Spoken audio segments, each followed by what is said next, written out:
The first question is, what interests you about your family tree slash ancestry, and who are you most interested in learning more about? I haven't done much research at all. I had my DNA done, and that's how I met Mark. I always knew that we had family in Connecticut. My dad did not know a lot about his father's family. Yeah. So we knew that they lived in Connecticut, and at my grandfather's funeral, from what I understand, his family came from Connecticut, but that was it. Nobody knew about the family in Connecticut. And when I did my DNA, Mark popped up, and Mark called me. Hmm. He contacted me, I think via email, and so that's how our relationship started. And when as soon as I saw that it was Connecticut, I knew that's who what branch of the family that was from. And we had talked about this Connecticut um, side of the family for so long and wanted to meet them. So it was really wonderful to be able to meet Mark and his sister. That's amazing. Could you Yeah, tell us where you're located currently? I'm in Boston. Okay, thank you. Um, Besides your father not really knowing much of his side of the family, is this the same for your mother? No, my mother, she was orphaned Hmm. young. Well, actually, she wasn't really orphaned. Her mom died when she was very little. Her mom was from Jamaica and trained as a nurse in England. But when she Wow. came to the States, she wasn't able to get a job. Hmm. So she got a job as a house cleaner. And her husband was in the Merchant Marine, so he was away. She had three small children, trying to make her way in a new country, cleaning houses and that kind of thing. And she developed pneumonia. They wouldn't give her time off, and she dropped dead in the street, leaving three Wow. small children behind. I'm so sorry about that, but thank you for sharing. Yeah. Would you mind sharing the names of your father and your grandfather and your mother? Yeah, my father's name was Sterling Ernest Anderson. My mother was Frances Mary Johnson Anderson. My grandfather was Ernest. Oh my, I'm having a like I never met him, but So your father was Sterling, which did you know that Sterling was a family name? yes, Mark told me. Yeah, okay. Yeah. I just wanted that yeah, that was a family name from Augusta's mother's side, the Oh, Elkie side. And that would have been Mary Elkie. So if Augusta is your grandmother. she's Great. my great grandmother, right? She's Yeah, my grandfather's mother. yes, yes. So that makes sense. So great, just like Mark. So with that, Augusta's mother's name is Mary Elkie. Her father's name is Fordyce Loomis. Mary Elkie is her father's name was Sterling Elkie. So it's moved through the family. Your father's name, Sterling. So that was thank you. That was interesting. I just want to jump in because I was like, did you know that was a family name? Thank you. Anytime, jump in. My next question is, what sort of things do you remember being important to your parents as you were growing up? My parents were strict, not overly strict, but they were strict. They were very, I would say, New England type people. No nonsense, um, hardworking. Made sure we grew up with, morals and sense of duty. Growing up, did you talk much about like your family history with your parents or anything like that? Um, well, I knew my grandmother, but like I said, I never met my grandfather. I knew one grandparent, my father's mother. My father's, yeah, my father's mother.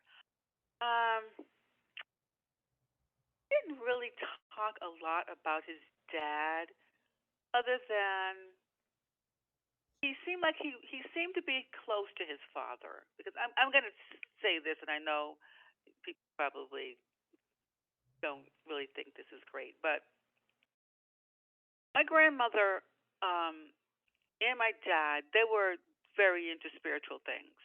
My grandmom, father's mother, she was from South Carolina and Beaufort, South Carolina. And when she came up north, she was about 12. They moved to the Swampscott area, which is next to Salem. Went to school in Salem, and she went to the witches' school in Salem. Her and her Oh. sisters. They were very into. I won't say witchcraft because she wasn't a witch at all, but she was very into spiritual things. Um, and my dad also. And I just remember my dad a lot using the Ouija board to talk to his father. I remember that very clearly. So I got a sense that he was close to his dad because anytime he would have probably gone and talked to his father, he would pull out the Ouija board, which I have no contact with that thing at all. But he would sit and talk with, he would use the board, and I would see him, his hands would be moving, and he would getting messages, I guess, from his dad. So I'm assuming he was close to his father growing up. Is this something that you've seen occur in other family members? No, not really. There was one other that maybe, read cards. But my grandmother, what she did for a living, my dad's mother, what she did for a living was she was a tea reader. She told fortunes for a living in Boston on Tremont Street. This it was called the Tremont Tea Room, and that's the way she made her living, fortunes, and she was very good at it. Wow. Could you tell us like a little bit more about your family as like you look through photos or letters or diary entries, or maybe more so photos, but are there any distinct features that you can see that have been passed down from family member to family member? I can think of.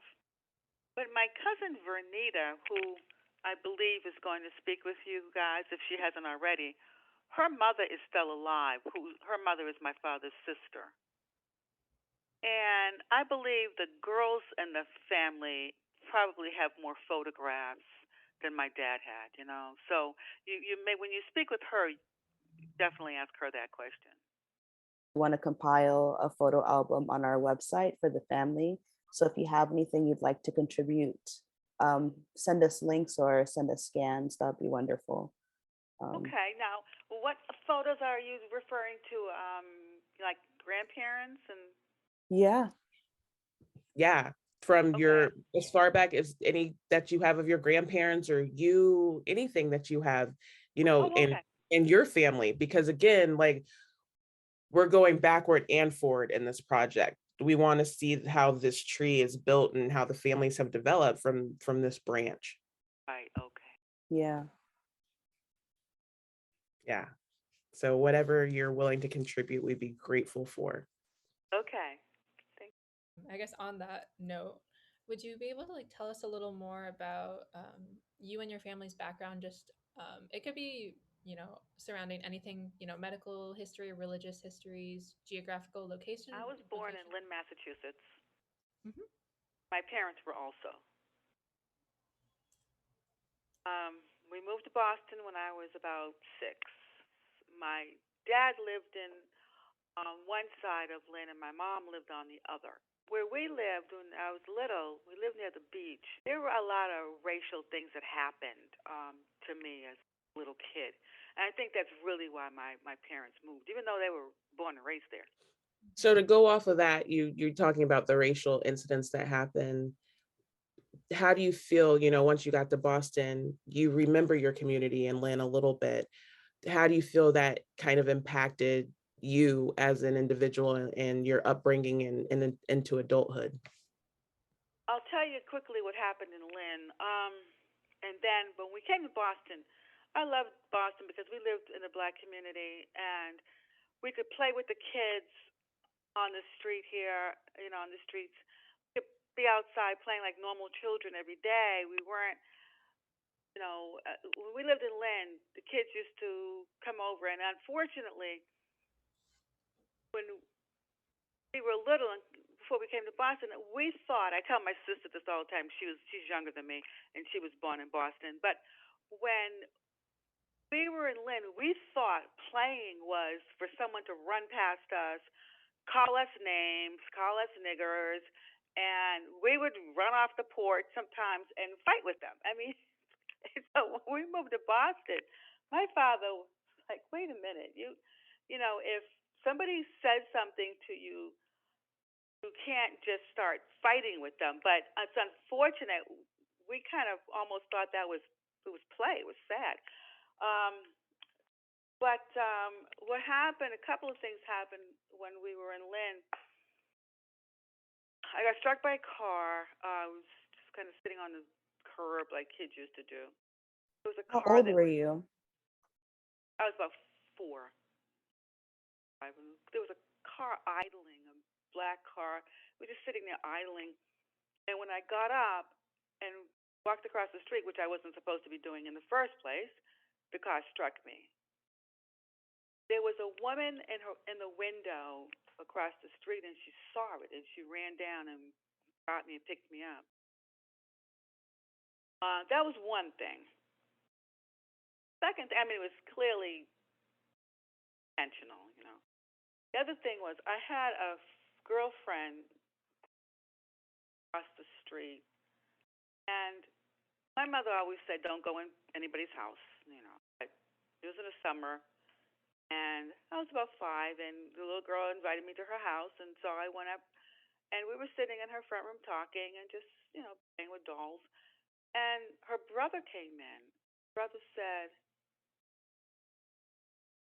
"Oh, called me nigger," and they didn't really know what it meant, even though they called us that all the time. So he took me to the window, and he forced me to kneel down with my head to the back of the window still, and he had a fork to my neck. And the little girl said, "You can't go to jail for killing a nigger." And I went home, and soon after that, we moved to Boston. So it's probably because of all that stuff. Did any other family members encounter similar racial trauma? Not that I know of. I mean, they didn't talk about it if they did. Just my brother and myself. We were just constantly fighting with kids. We came to Boston. It was, enjoyed our childhood. Yeah, talk a little bit about that, moving from somewhere where you talk about intentional acts of racism, like then talk about that piece of joy. That's a part of, my particular project and we'll send you a link to a sneak peek to how we're building the website. But we hear about our stories of trauma, way more than we hear about our stories of joy, and especially our childhoods being taken away. So if you would just expand on Boston and that feeling and your community in Boston and how that also impacted you into, throughout your life and why you're still up there. When we moved to Boston when I was a kid, funny, my dad had come up several times to look for a house. And he brought my brother and I one day, and the real estate guy, he was driving us around. My brother and I were in the back seat, and the real estate man took us to Roxbury, which is the black area. And so my father said, "Well, okay, this is fine, but last time I was here, you took me out to Newton and Needham and different places. What's the, why are we just looking at houses in this area?" And I'll never forget, the real estate man looked in the back seat at my brother and myself, and then he looked at my father, because he didn't know what my father was, but he knew what we were. We were black. Mm, mm. So that's how we got to Roxbury. In my research and talking about the migration of Black communities, and like this is a perfect example where you ended up in a Black community, whether that be from redlining and racism and all those other things, right? But you felt safe in that space because you were with folks who looked like you and who weren't calling you names and chasing you and threatening your life. How do you think that, where are you at now in Boston? Are you still surrounding yourself in quote unquote, a Black community, or have you like kind of just moved on because the times have changed, so to speak? Well, the times have changed around us. Um, we're still in Roxbury, but now in this community, white people have moved in. There's a lot of Spanish speaking people that live here. And so it's a different community than when I grew up here. But it still feels like a safe community. And, I still love Roxbury. The only thing I would say about growing up in Boston, Boston's a very racist city once you leave your own area, pretty much. It's sad, but it's still kind of growing up, it was a racist place. Um, but Boston is a community, is a city of neighborhoods, and you've probably heard that before. And other places are probably the same. The Italians lived over here, and Irish lived over here, and uh, that kind of thing.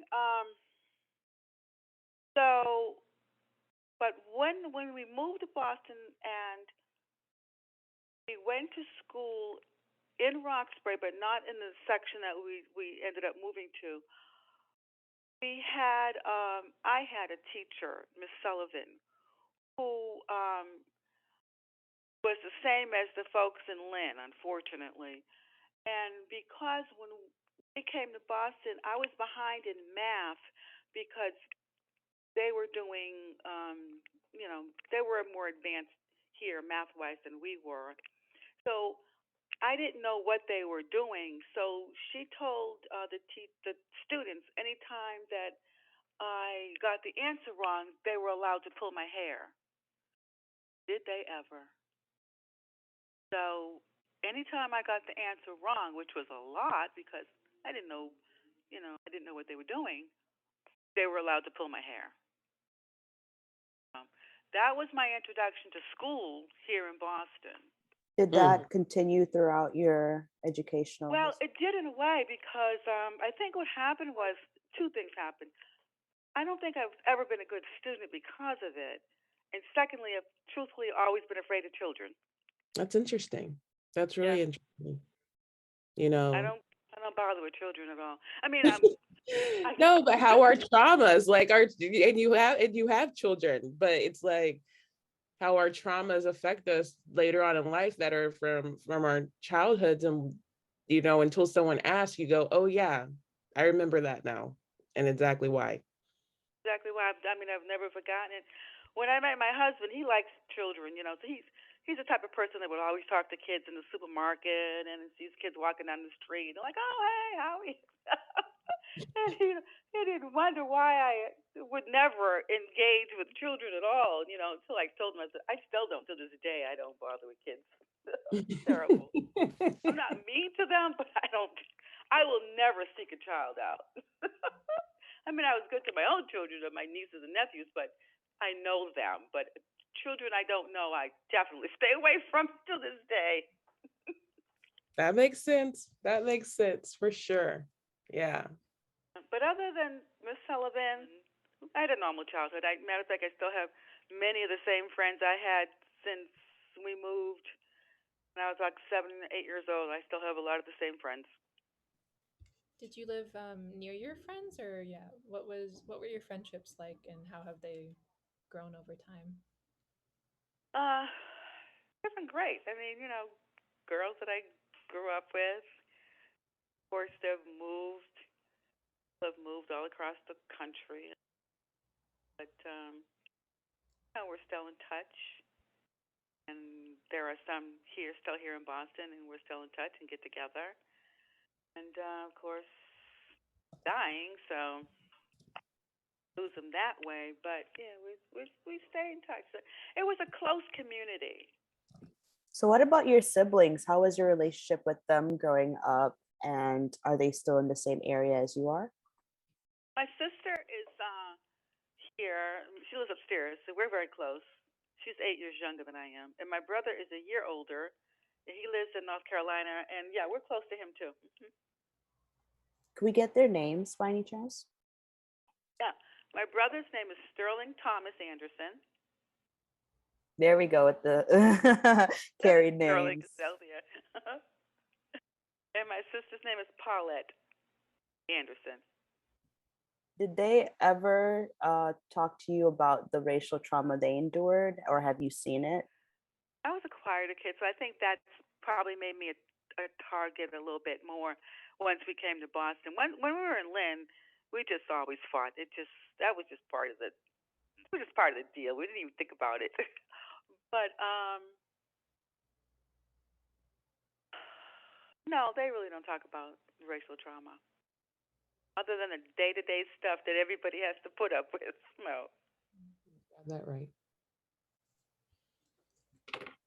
Since I see that the name continues on, it Yes. shows, well, it kind of shows because a lot of people don't, haven't spoken about Augusta, nor they might not even know where their name comes from. And it just shows, through my research, that Augusta was close to her mother and her father for it to continue on through the family. So they must have known people, that may have not spoken to you about it, must have known Augusta and where it kind of fell from. So that's just really cool because your Augusta's husband is James Anderson, I should say, her first husband, who would have been your great grandfather also.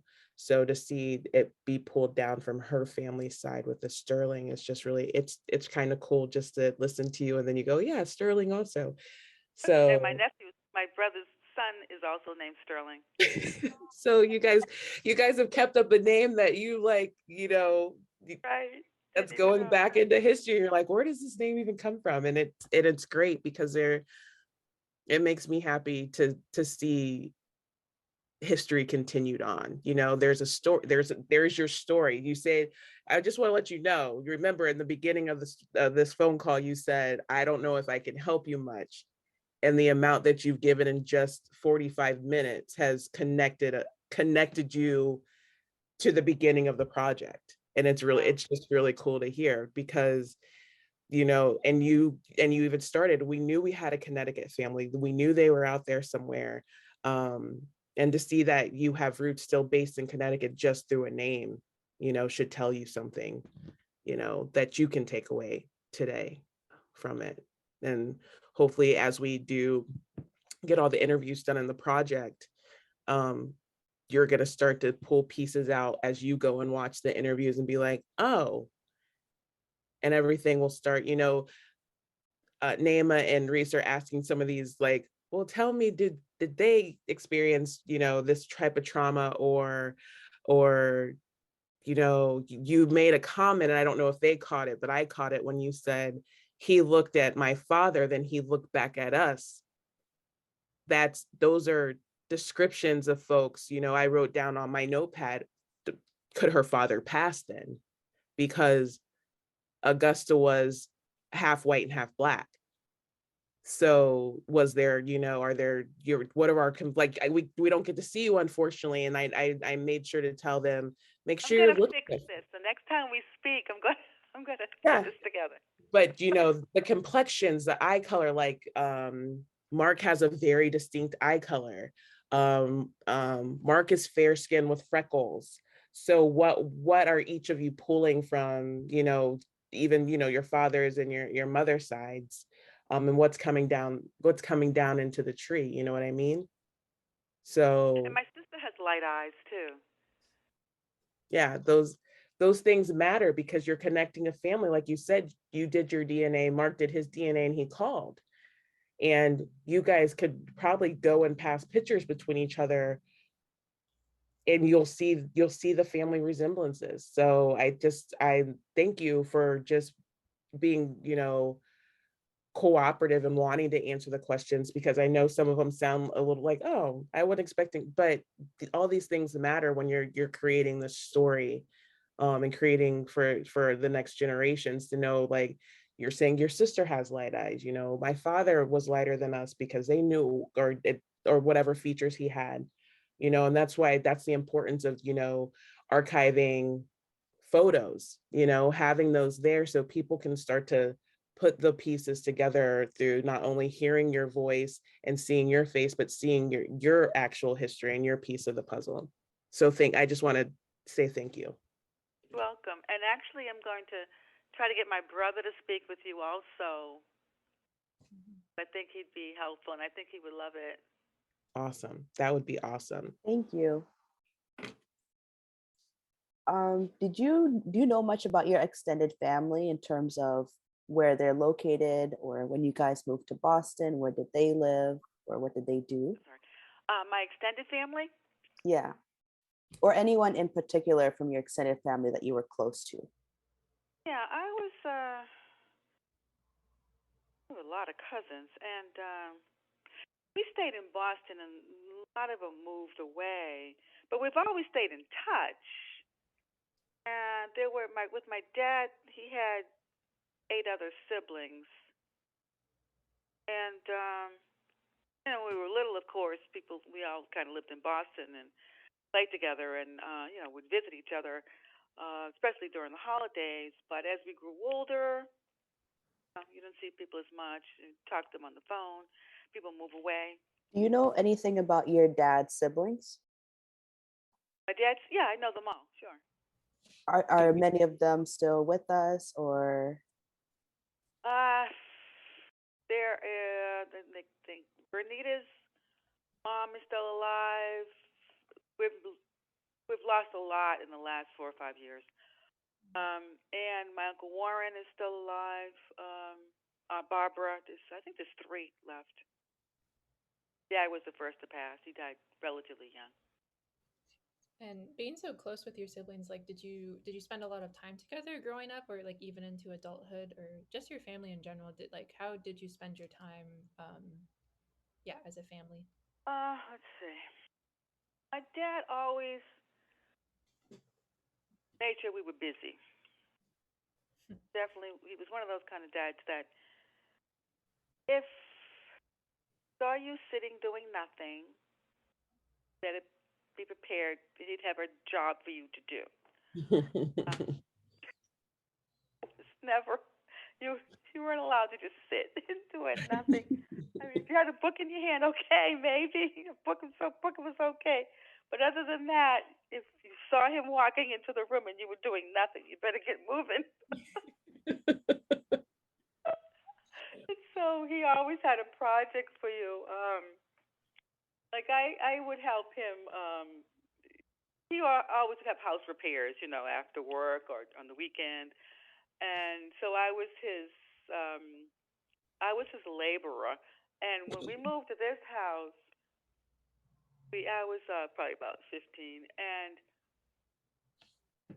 the large house, 3 floors, and each floor had wallpaper on it, and he wanted all that wallpaper off and just paint. Oh my So that God. was my job. I took all the wallpaper off, and I loved it. To this day, I love the smell of it.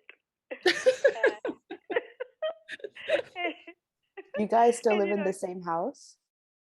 yeah, still in the same house. Since we're getting ready to trying to move now, but I'm looking for a house in Georgia.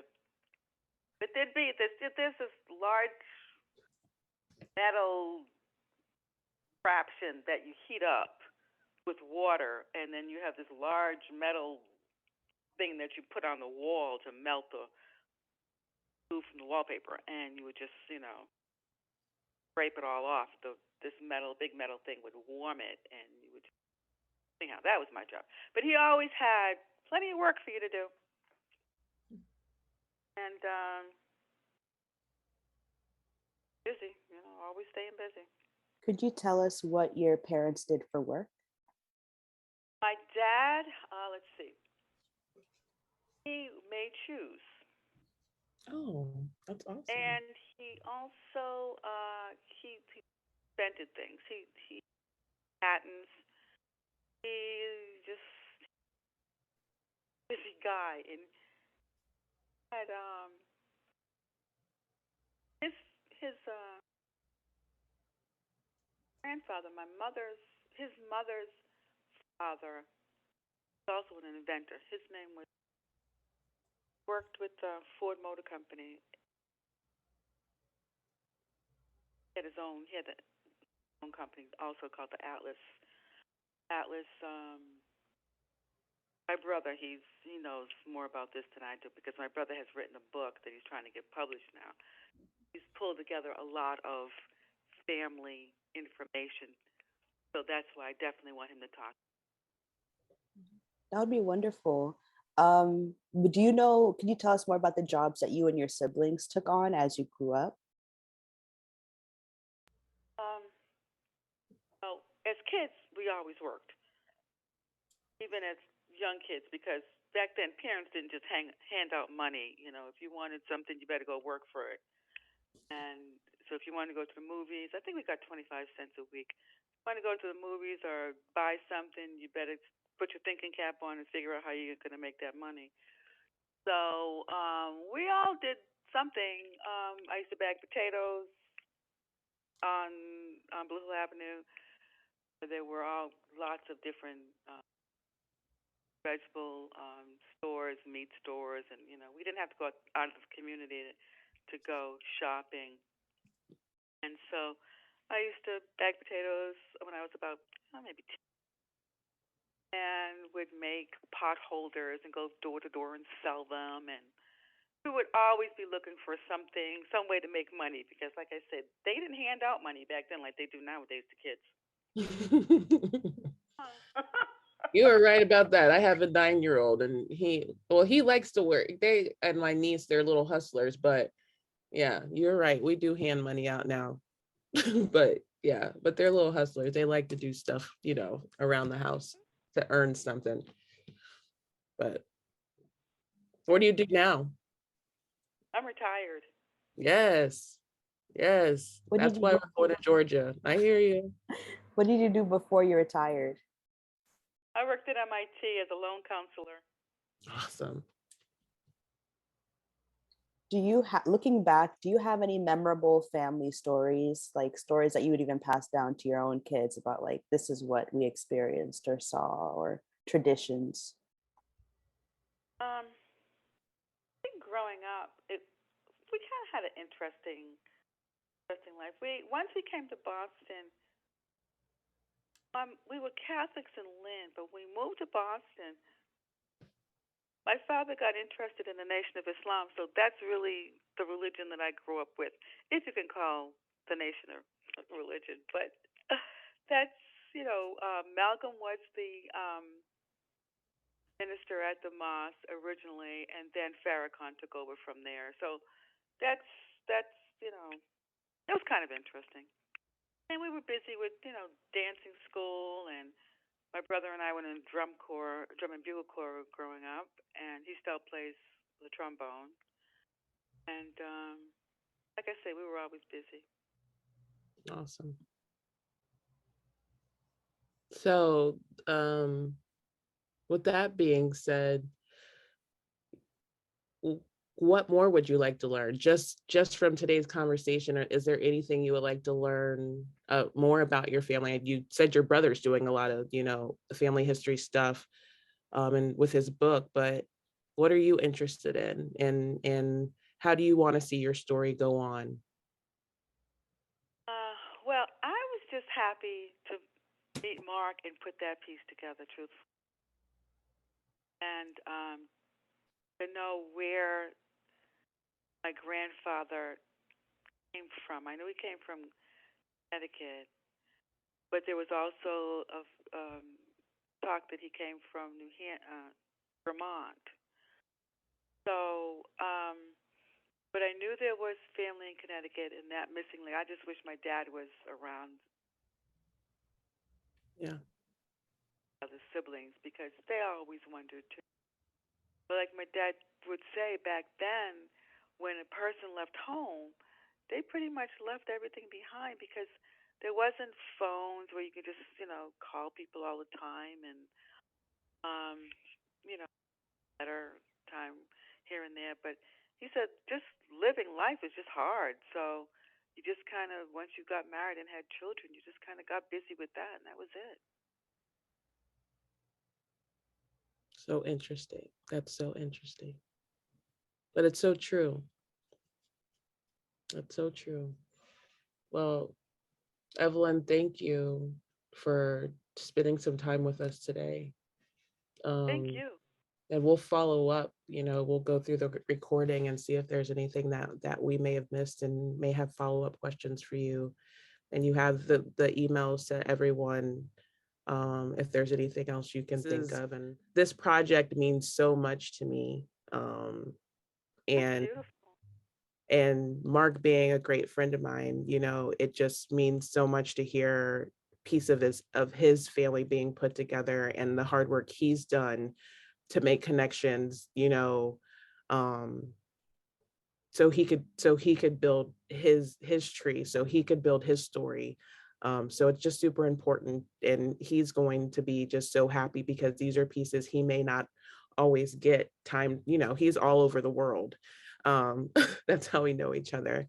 But this is great because these are stories that fit, the narrative, and we need to hear these stories about Black families, um, that are real and that have every piece of a storyline, from trauma to joy to love.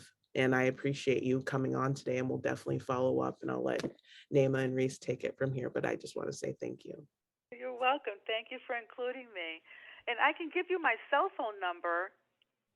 Yes, yes, please. Thank you so much. And to reiterate a little bit of what Adrian said, we're very thankful to have you be so open with us and help us piece together this family history. It's been really cool getting to hear your perspective and what you've Thank you. experienced.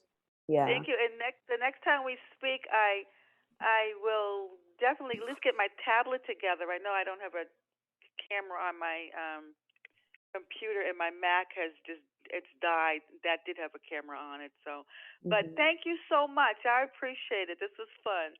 Thank you. All right, you guys have a good afternoon. You too. All Thanks so right, much. bye bye. Thank you. Bye.